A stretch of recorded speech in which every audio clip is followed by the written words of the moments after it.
Bonjour les amis, alors une nouvelle vidéo, pas de petite intro aujourd'hui, parce que en fait j'ai tourné cette intro que vous voyez là 4 fois, et oui 4 fois j'ai eu des problèmes de son, et puis il y a des nouveautés, des news qui sont arrivées de l'extérieur et de l'intérieur, vous allez comprendre pourquoi. On va parler de beaucoup de sujets, mais avant toute chose, je voudrais faire un petit sondage dans l'espace communautaire de YouTube, de ma chaîne, c'est-à-dire un sondage qui m'a été proposé d'ailleurs par des abonnés, pour savoir un peu plus, on va dire de façon réaliste, combien on pourrait estimer le taux de retour qu'on a sur la Xbox Series X et la PS5. Bien entendu, je vous demanderai de ne pas faire de bashing, hein, c'est inutile de ne pas voter si vous n'avez pas la PS5 ou la Xbox Series X pour essayer de casser la machine, je trouve ça un peu stupide et inutile. Mais voilà, donc les choix sont très simples, hein. La Xbox Series X, vous l'avez et tout va bien. La Xbox Series X, vous avez dû la renvoyer en SAV. Pareil pour la PS5, vous aurez deux choix. Et il y a trois autres choix supplémentaires qui sont j'ai la Xbox Series X et la PS5, et tout va bien pour moi. J'ai la Xbox Series X et la PS5, j'ai dû renvoyer la PS5 en SAV. Et j'ai la Xbox Series X et la PS5, et j'ai dû renvoyer la Xbox Series X en SAV. Et un dernier choix, je n'ai aucune de ces deux consoles, mais j'aimerais voir le résultat du sondage. Bah oui, sinon on est obligé de cliquer quelque part pour voir le résultat d'un sondage, ce qui est un peu stupide. Voilà, donc je compte sur vous, abonnés ou pas abonnés d'ailleurs, pour voter alors, de façon sérieuse, hein, de façon, je veux dire, véridique, mais pour voter, pour essayer d'estimer, parce que s'il y a 1000 votes, voire un peu plus, on pourra commencer à estimer le taux potentiel de panne qu'on a sur ces deux machines, en termes de ppm, je vous rappelle, hein, en termes de nombre de, on va dire, de consoles qui sont mauvaises sur un nombre de consoles produites. Voilà. Donc je donnerai les résultats, bien sûr, je commenterai les résultats sur la prochaine vidéo qui viendra après. De quoi on va parler dans cette vidéo? Sinon, on va parler de la PS5 et de la GDDR6. Et oui, on en parle beaucoup avec les 93 degrés, hein, donc je vais en parler. On va parler également de la PS5 et de son Blu-ray, lecteur Blu-ray. Vous allez voir pourquoi. On va parler de Spider-Man Miles Morales, puisque j'ai reçu le jeu et j'ai commencé. Et j'ai fait un let's play d'ailleurs à la fin. Vous n'êtes pas obligé de le voir, je l'ai mis tout à la fin. Et je le mettrai en taille réduite, on va dire. Mais voilà, si vous êtes intéressé de voir mes débuts sur Spider-Man Miles Morales. Et on va parler également de Phil Spencer. Et oui, Phil Spencer, et de ses propos. Et c'est d'ailleurs eux qui ont déclenché, je veux dire, un petit peu un événement sur cette vidéo, parce que à un moment donné, il dit que voilà, la Xbox est arrivée plus tard en production à cause, bon, vous verrez dans la vidéo pourquoi, je le commente. Et donc j'ai dit, oui, ok, d'accord, dans ma vidéo, hein, je laisserai d'ailleurs cette partie, mais j'ai dit, ok, d'accord, mais quand même, ça fait des semaines qu'il n'y a pas de Xbox Series X qui sortent. Elles sont où les Xbox Series X depuis qu'il y a les précommandes qui ont été livrées? Et là, j'ai reçu, lors du montage, un petit avertissement de Cdiscount, comme quoi il y avait des Xbox Series X qui étaient dispo sur Cdiscount. Je me suis précipité, vous imaginez, avec la date, j'ai cliqué comme un fou, et j'ai réussi à avoir la Xbox Series X, mes amis. Eh oui, j'ai la PS5, et maintenant, j'aurai bientôt la Xbox Series X, normalement début décembre.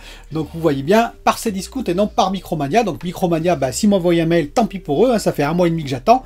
Je garderai les 50 € de précommande que j'utiliserai pour un jeu courant 2021. Et donc, je vous tiendrai au courant, mais normalement, j'aurai la Xbox Series X début décembre. Voilà, c'est fait. Donc, j'ai plus un sou en poche, mais au moins, j'aurai les deux machines. A tout de suite.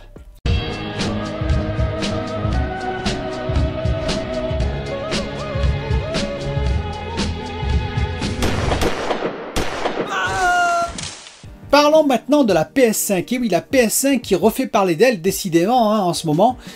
En particulier, alors il y a des bonnes nouvelles. Les bonnes nouvelles, c'est qu'il y a eu correction avec un nouveau firmware de deux problèmes, en particulier les reboots intempestifs, les pertes de sauvegarde et tout ça qu'il y avait sur Spider-Man Miles Morales.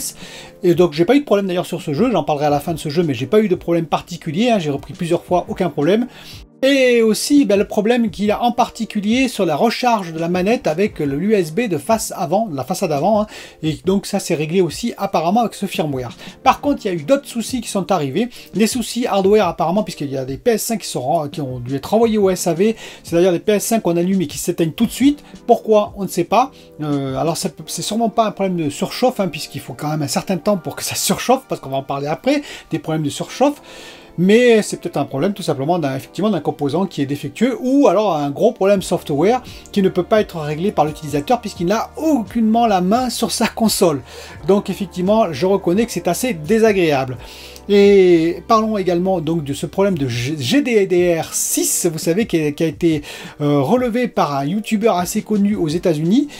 et qui a mesuré apparemment effectivement la température des composants divers et variés, dont la GDDR6, et il dit qu'une partie de la mémoire GDDR6 montrait à 93 degrés, ce qui est pas mal, hein, il faut bien reconnaître que c'est même beaucoup, hein, par rapport à l'autre partie qui serait plutôt autour de 65 degrés, qui là est une température tout à fait correcte. Et donc, effectivement, Micron, je crois que c'est Micron, la mémoire, ils disent que le maximum, c'est 105 degrés, température de fonctionnement maximale. Donc, effectivement, à 12 degrés près, c'est quand même pas énorme. Alors, il y en a d'autres que j'ai lu pas mal de choses là-dessus, hein, sur les forums, ça y est, c'est parce que ça met le feu, c'est le cas de le dire, hein, ça met le feu sur tous les forums. J'ai lu des choses comme par exemple que la RTX 3080, elle aurait une mémoire qui monterait à plus de 100 degrés, mais il faut voir les types de mesures qui est faite dessus. Il faut voir également, est-ce que c'est confirmé ou pas sur toutes les PlayStation, hein, sur toutes les PS5, ce défaut entre guillemets, cette température excessive. Je suis un peu surpris, voilà, honnêtement je vais vous dire pourquoi, parce que je suis étonné que Sony n'ait fait aucune mesure de température sur ses composants. Je veux dire, c'est la base même de n'importe quel, on va dire, design. Vous faites, une fois que vous avez votre design, vous allez mesurer avec des sondes thermiques tous vos composants pour voir qu'ils sont bien effectivement dans le gabarit qu'il faut et que vous avez un guard band, ce qu'on appelle, on va dire, une distance de sécurité suffisante par rapport à la température maximale de fonctionnement du composant. C'est la logique, c'est la base même de toute l'électronique, hein. Donc je vous répète, je suis très surpris de ça. Vous imaginez, vous lancez des millions de consoles et vous apercevez à la fin. Alors je sais, hein, tout de suite, il y en a qui vont parler de la 360 en particulier, et oui, effectivement, ça peut arriver, mais quand même, ça m'étonne qu'avec l'expérience qu'a Sony, tout comme maintenant Microsoft, ils soient tombés dans une erreur pareille. Si c'est une erreur, c'est-à-dire qu'ils vont le confirmer ou pas, parce que de toute façon ça fait un tel bruit, je vous le dis, qu'on aura vite confirmation ou pas, et qu'on aura d'autres mesures, par exemple les numériques vont peut-être le faire, Digital Foundry va peut-être le faire. J'attends donc des confirmations de mesures pour voir si oui ou non cette information qui vient de tomber est vraie ou pas. Je vous dis, il peut y avoir un taux un peu plus important de ppm en début de vie, effectivement, de console, parce que la courbe baignoire, comme je vous ai expliqué, avec les early failures, donc il y en a beaucoup de vendus, donc il y a beaucoup de consoles qui sont dans cette courbe de début de vie, hein, bien entendu. Lorsqu'après, elles vont s'écouler de façon un peu plus, on va dire, classique, c'est-à-dire que là, on en achète énormément, on a totalement saturé le marché, on a dépourvu le marché d'ailleurs des consoles. Lorsqu'après, ça sera plus, on va dire, régulier, effectivement, il y aura déjà moins de cas qui seront dans les early failures, dans les défauts de jeunesse, et aussi, c'est vrai, dans la conception, vous savez, quand vous concevez un produit, vous écoutez, vous avez des retours des SAV et vous corrigez en fonction s'il y a par exemple l'alimentation de la Xbox Series X, si elle est un petit peu trop fragile, ou alors sur une série par exemple d'alimentation, ils vont corriger ça. C'est un exemple. Peut-être sur le SSD de la PS5, ils vont faire des améliorations, surtout software, je pense. Voilà. Donc pas d'inquiétude. Moi je vous dis, je continue à jouer avec, j'ai fait pas mal d'heures avec, et pour l'instant, tout va bien sur la PS5, pour la mienne, hein, elle tourne. Par contre, je vais vous avouer quelque chose sur la PS5, j'ai eu très peur, et oui, parce que j'ai installé Spider-Man Miles Morales avec ma version Blu-ray. Et oui, parce que j'ai acheté une version Blu-ray, comme je vous ai dit, 100 € de plus que la version digitale. Et quand j'ai mis le Blu-ray de Spider-Man Miles Morales, je peux vous dire, j'avais l'impression d'avoir un tractopelle dans la salle. Et oui, un vrai tractopelle, c'était juste énorme. En termes de bruit. Alors j'exagère un petit peu bien entendu, mais enfin oui, c'était vraiment très bruyant. Et je me suis dit, oula, mais si c'est comme ça tout le temps, ça va craindre. D'autant plus qu'une fois que le jeu a été fini d'installer, je ne sais pas pourquoi, le Blu-ray il a encore tourné pendant un moment, vous voyez, s'arrêter puis retourner encore.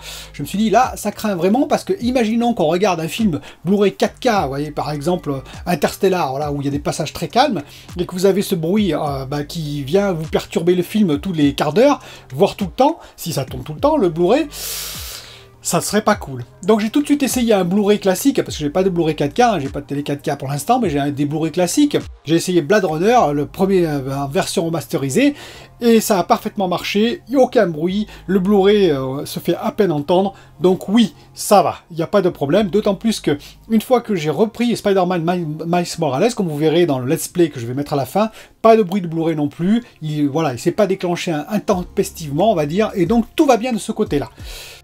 Et maintenant, nous allons venir au propos de Phil Spencer, que j'ai trouvé très intéressant. On peut ne pas aimer Xbox, entre parenthèses, hein, je peux comprendre, mais je trouve que Phil Spencer, moi je trouve qu'il a eu des propos très intéressants, ça fait d'ailleurs un moment. Après, je me permets, vous savez, je vous l'ai dit, hein, je suis plutôt historiquement PlayStation, parce que voilà, par mon passif, mais je trouve les propos et l'homme Phil Spencer assez intéressant. Alors peut-être qu'il bluffe, hein, bien certains vont dire ça, moi je ne crois pas. Je crois qu'il est assez sincère dans ses propos et c'est assez intéressant. Bien entendu, hein, il faut pas rêver, hein. Son but c'est aussi que bah, voilà, Microsoft, Xbox marche très fort et que ce soit financièrement rentable, c'est évident, c'est comme toute société. Mais ceci dit, vous pouvez avoir, on va dire, une vision plutôt, comment dire, requin, j'allais dire, vraiment fausse, vous voyez, qui est vraiment axée sur la destruction des autres, ou vous pouvez avoir le respect des, enfin, respecter les autres, respecter les concurrents, et je pense qu'il est dans cette optique-là. Voilà, c'est mon avis, je peux me tromper, mais c'est mon avis.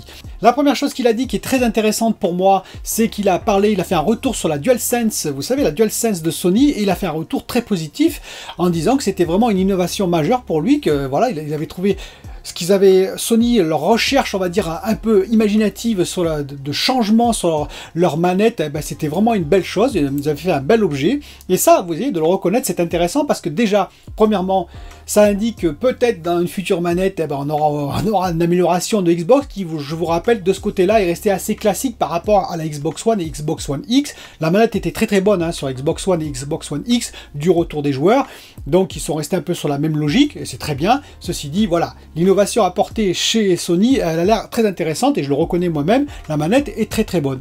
Et donc, voilà, Phil Spencer, il a remonté ça, ce qui est toujours intéressant, parce que c'est la concurrence, mais voilà, il faut savoir reconnaître quand la concurrence fait des belles choses, des choses qui vont faire tirer toute l'industrie du jeu vers l'avant. Ensuite, qu'est-ce qu'il a dit? Il a dit que voilà, il méprisait, on va y aller directement, il méprisait les joueurs toxiques, entre guillemets, que je sois chez Xbox, chez PlayStation, chez Nintendo, que je sois sur les PC gamers, etc. Qu'est-ce qu'il veut dire par là? On peut très bien être, on va dire, fanboys ou fangirls d'une marque, et ça c'est très très bien. On a le droit d'aimer, par exemple, une marque de voiture.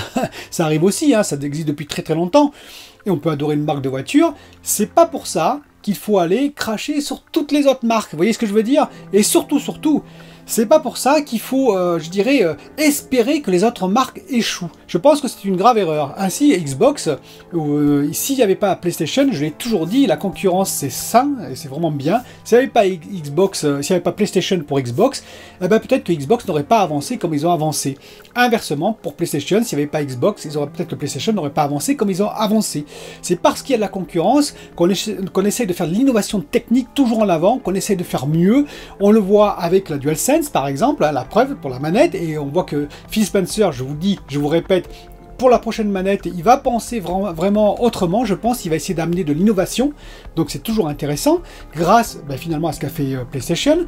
On voit que Game Pass, inversement, Jimmy Ryan, il commence à dire que, voilà, on ne peut pas faire comme le Game Pass, mais quand même, on sent bien que le Game Pass, c'est quelque chose d'assez, on va dire, intéressant pour les joueurs, hein, les joueurs s'y intéressent, donc on va essayer de faire quelque chose nous-mêmes. Donc, voilà, concurrence, innovation, et on avance encore. On le voit pour les prix des deux consoles qui ont été tirés vers le bas, etc., etc. Donc moi, je suis tout à fait d'accord avec Phil Spencer pour dire que on peut être fanboys, fangirls, ça c'est très bien, mais en aucun cas il faut vouloir absolument que l'autre échoue. Au contraire, si l'autre réussit, ça poussera la marque à elle-même à se dépasser. Voilà, c'est mon avis. Et donc on peut être, on va dire, fanboys, fangirls positifs. C'est-à-dire on aime sa marque, mais c'est pas pour ça qu'on va se fermer sur l'autre marque. Il faut savoir prendre du recul, je pense, de façon à voir qu'est-ce qui est positif dans sa marque et ce qui est un peu moins bien. C'est ce que j'essaie de dénoncer, moi, des fois, hein, puis je mets les points positifs, les points négatifs. Et en même temps, sur la marque, on va dire inverse, moi j'ai ni Dieu ni maître en gamer, hein, je le précise, mais voilà, pour ceux qui sont fanboys ou fangirls, voir ce qui est positif aussi sur l'autre marque et ce qui est négatif. Et il n'a pas dit que ça, il a parlé également du Game Pass. Il a parlé beaucoup, Phil Spencer, c'est assez intéressant. Le Game Pass, qu'est-ce qu'il a dit? Là aussi, est-ce qu'on n'a pas de chiffres, etc. Donc est-ce qu'on est forcé de le croire? Moi je le crois. Il a dit que voilà, le modèle économique c'était simple, c'est que les petits studios, les moyens studios, même les grands, hein, et bien finalement, non, il n'attendait pas de savoir si le jeu allait marcher sur le Game Pass pour donner éventuellement une partie, on va dire, des revenus à la boîte en question. Non. Il donnait de l'argent directement, c'est-à-dire que grosso modo, il donnait une somme, il se mettait d'accord avec la boîte en question et il donnait une somme tout de suite.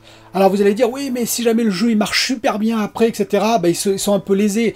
Oui, mais des petites boîtes et des petites boîtes de développement, etc., qui ont besoin, en particulier les petites boîtes, hein, et les boîtes moyennes, qui ont besoin de financement tout de suite pour leurs développeurs, pour payer leurs développeurs, pour payer les développements, pour payer le matériel, au moins là, ils ont une somme cash qui leur permet d'avancer. Je pense que c'est un bon système, si c'est accord à corps, on va dire, et si effectivement la somme est suffisamment importante.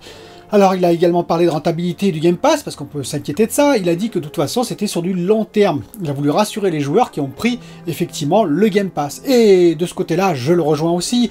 C'est évident que le Game Pass, ce ne sera pas Day One ou même en 2021 que ce sera rentable. Ça va prendre du temps.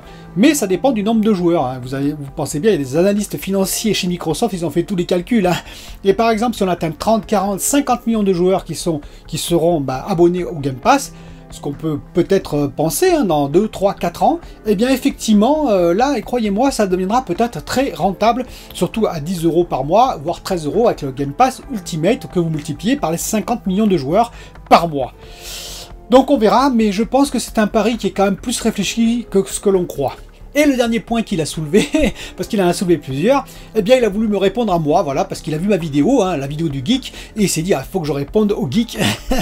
Et oui, c'est sur la production des Xbox Series X, vous savez, j'ai dit, je ne comprends pas, il n'y en a aucune. Et ce qui est vrai, il n'y a aucune Xbox Series X, alors qu'on apprend même qu'il va y avoir à nouveau de la Pro peut-être pour en PS5 avant Noël, c'est-à-dire qu'il sort des PS5 encore petit à petit, et que petit à petit, peut-être que si vous ne l'avez pas encore, vous aurez une chance de l'avoir pour Noël. Et pas de Xbox Series X, enfin en tout cas moi je ne vois pas de Xbox Series X pour l'instant passé. Micromania je l'ai réservé au silence total, hein. Ils nagent, hein. Je pense qu'ils nagent dans le lointain océan.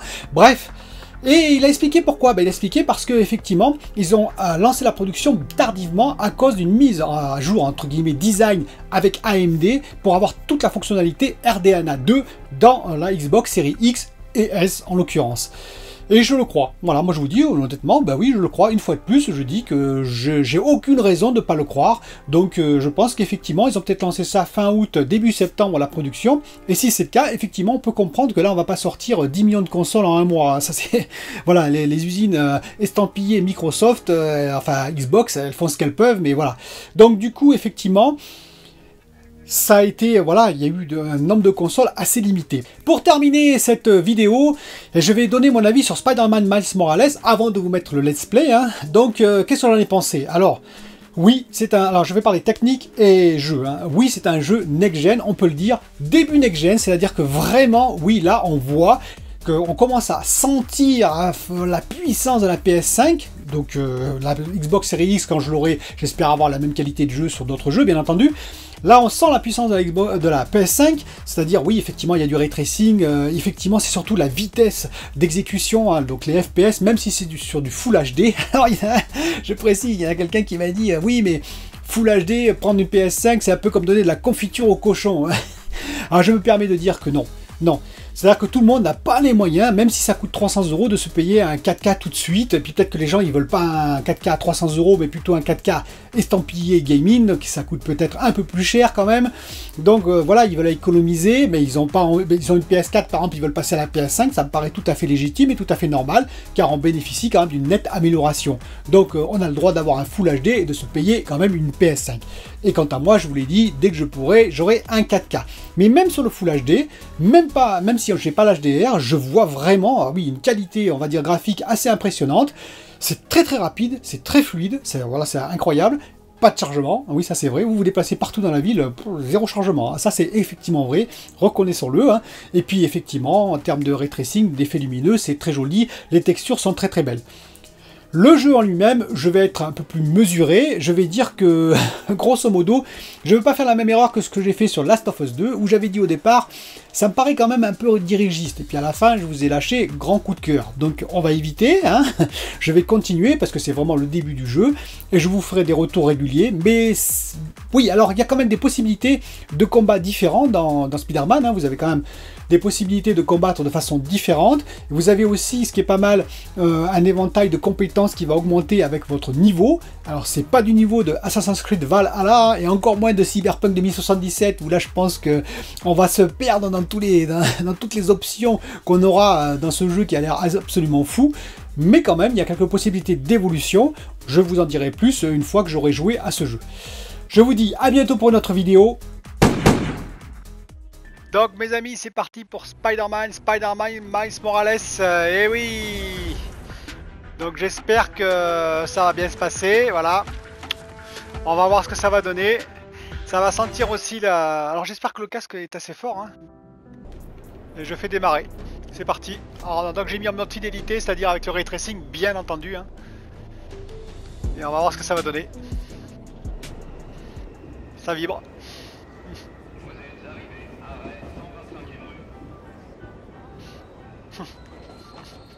Donc j'ai des sensations de la barre du métro dans la manette.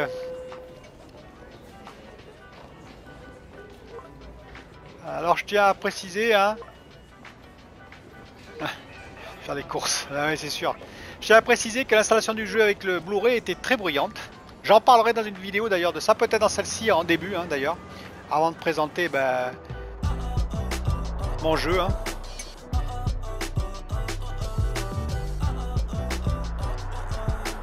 Bon ben c'est sympa, hein. C'est vrai que c'est magnifique, il faut reconnaître que c'est très joli. Hein.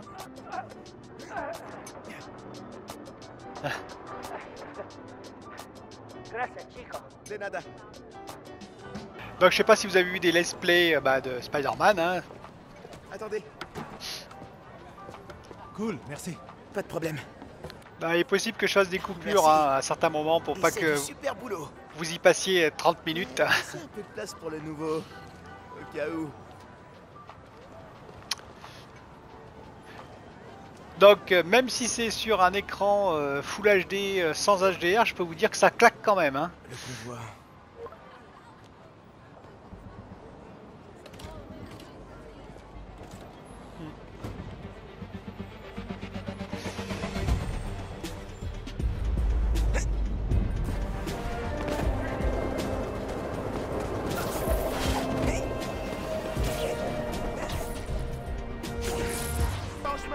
Ça dépote. Pas encore. Il reste des détenus à sécuriser. Je dois être content de voir tous ces évadés de l'an dernier retourner au raft. Ouais, enfin... Le raft est super moche, mais il est sûr. Faut que je m'habitue, hein, les gars. Il y en a qui vont se moquer, j'en suis sûr. Très loin. À tout de suite. Faut que j'aille ici, d'accord. Prévenir maman que je suis en retard. Miles, ¿qué tal? Est-ce que t'as fait les courses? Salut maman. Ouais, hey, il y avait plus de lait de coco à la bodega. En tout cas, je peux vous dire une chose, ça speed, hein. C'est ultra rapide. Évite Midtown. On sent l'optimisation quand même sur la PS5 là. Ouais, bonne idée. À ce soir au dîner. Waouh. Comment il fait vite avec son identité secrète? Ça ajoute un stress pas possible.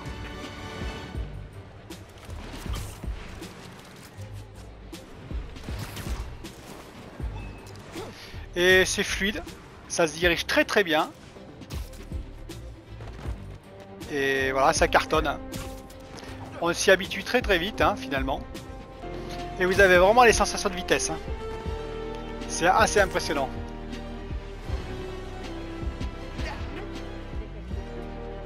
Je vais finir par m'écraser la gueule.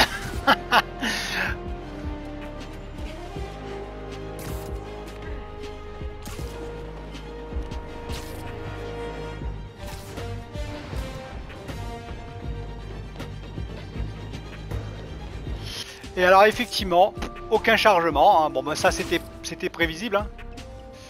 Il l'avait dit.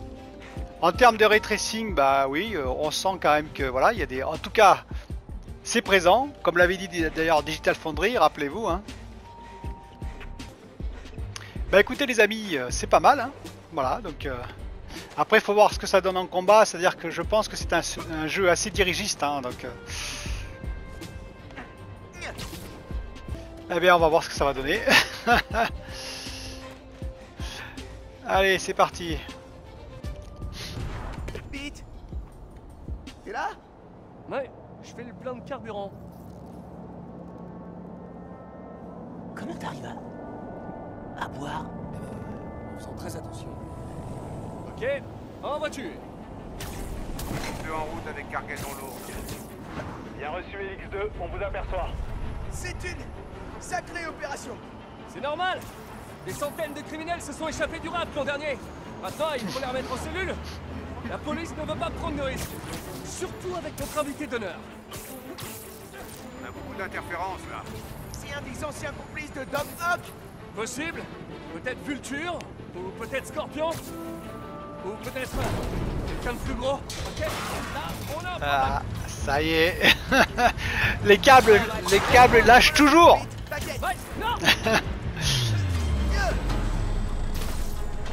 C'est sécurisé. Dérivé, Elite 2. Le poids est mal réparti. Corrigez vers 2, 3, Le manche ne répond plus. On va se cracher. Ah bah. Elite 2, on s'écrase. Elite 2 va s'écraser. Accrochez-vous. Ça dépote.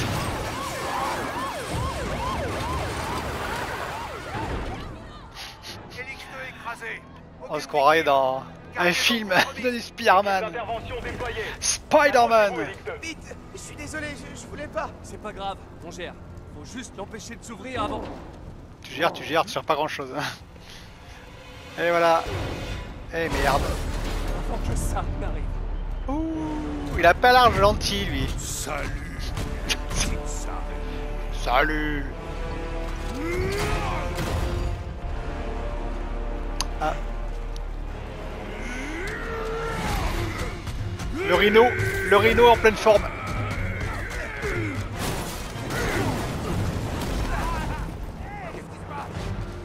Miles, je prends Rhino. Occupe-toi de retenir les évadés. Ouais, les petits pour moi. Retenir. Je m'en charge. Fais voir ce que tu sais faire. Ah, Pete me confiera plus jamais ce genre de mission. Bien joué pour l'hélicoptère, gamin. Ça, c'est de l'héroïsme. Eh, dites, on pourrait pas faire une pause pour discuter? S'il vous plaît. Allez, on va me les liquider en 30 secondes. J'attendais ça depuis longtemps.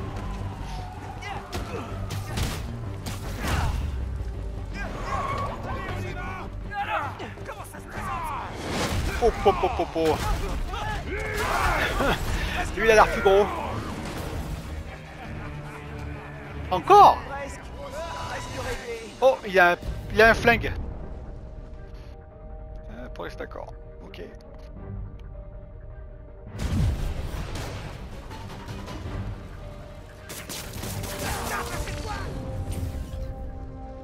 Je peux pas décevoir Pete. Je dois reprendre les choses en main. Oh, tu lances bien? C'est normal? Sérieux? T'as un niveau de compète? Imagine un peu la carrière qui t'attend. Ouah, ça a l'air tellement facile pour lui. Tu peux pas dans les rues, Spider-Man? Franchement, non, c'est flippant.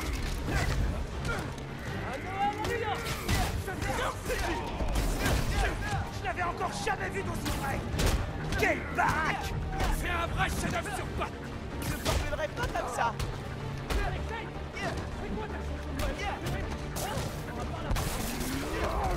Ah ouais, j'adore. La mienne, c'est...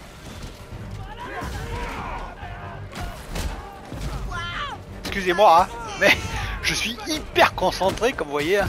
Il y en a partout. Ça y est. C'est l'éclair, on y va. Débrouillez-vous, faut qu'on se tire d'ici. Miles, on va besoin d'un coup ici. T'es libre? Essaye de palaner, mais faut pas trop t'emballer, Alexei. Mais alors qu'est-ce qu'il fout? Il faut rien, il a même pas encore arrêté.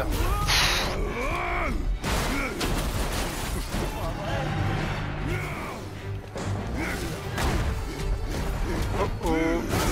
J'y arrive. Je crois que c'est un rhino.